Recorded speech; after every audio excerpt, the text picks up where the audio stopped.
Hello again from Mission Alive, from the Mission Office. I do hope that these little sessions are interesting to you. It's a bit hard to tell what is of interest to people, but we keep trying to vary the topics and some of the stories. This morning I would like to tell you a couple of stories I've been reflecting on. I started with the martyrs, Peter Tarot, and talked a bit about how in some ways we are all martyrs if we are committed, we are believing, if we are committed to helping people, caring for people, and out of love and out of the values and the beliefs that we hold.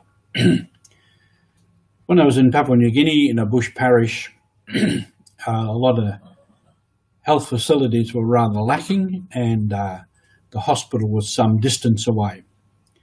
And I remember on many a night being woken up with a request to take someone to hospital for some reason or other.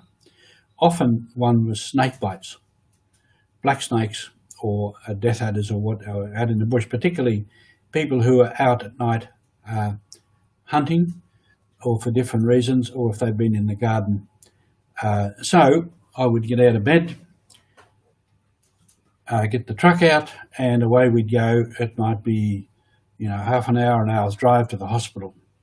I remember one night particularly, I was really asleep. And I woke up, and as you do when you wake up, you're really not quite awake. But anyway, I was in the truck, and all the way down to the hospital, it's over an hour's drive. It's 55 kilometres. I still, in one sense, my head had not woken up. And I sat in the hospital for about an hour or so while the nurses took this snakebite case in to check things out. And then they said, "Oh, Father, you can go home now, everything's all right." So all the way back home, I'd still not really woken up. And I got back home and just dropped straight on the bed and went off to sleep again. And next morning, I did remember it, but not too much about it. But they're the things that we sort of do. That might be a bit dramatic. But that's an example of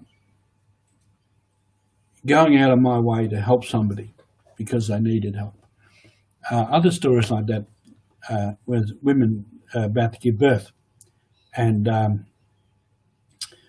I've had several babies born on the back of the truck, which they do. I'd go down to the village and pick them up, and they'd all get on, the woman and the midwife and whoever else, maybe the husband, and away we would go.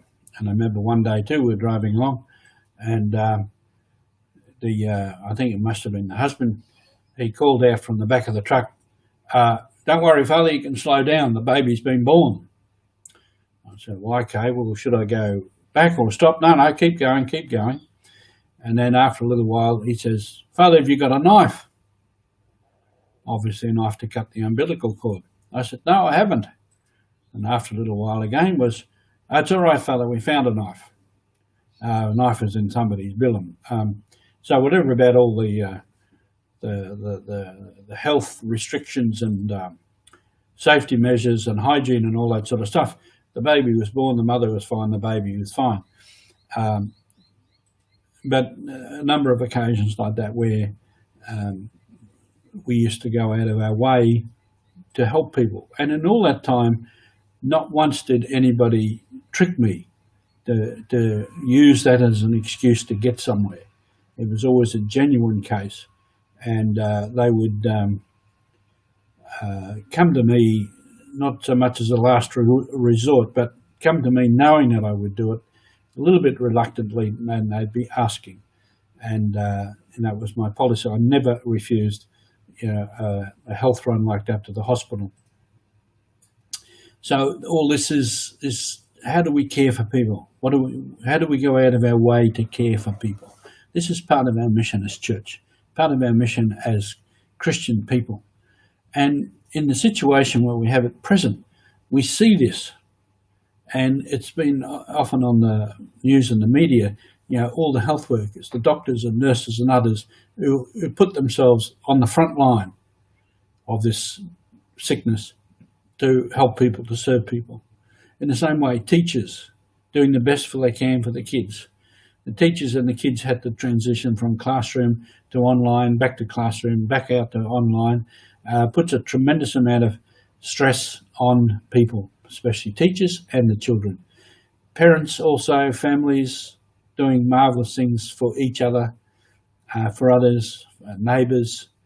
So it goes on a long list of things that we need to recognise that in many ways, we all use the word hero, which is a bit bandied around, but in a sense we can be heroes, we can be martyrs, we can just the human thing, the Christian thing of going out of our way to help people, of going that extra mile, of working a bit harder, of putting ourselves out of our usual routine and our way of life to help others.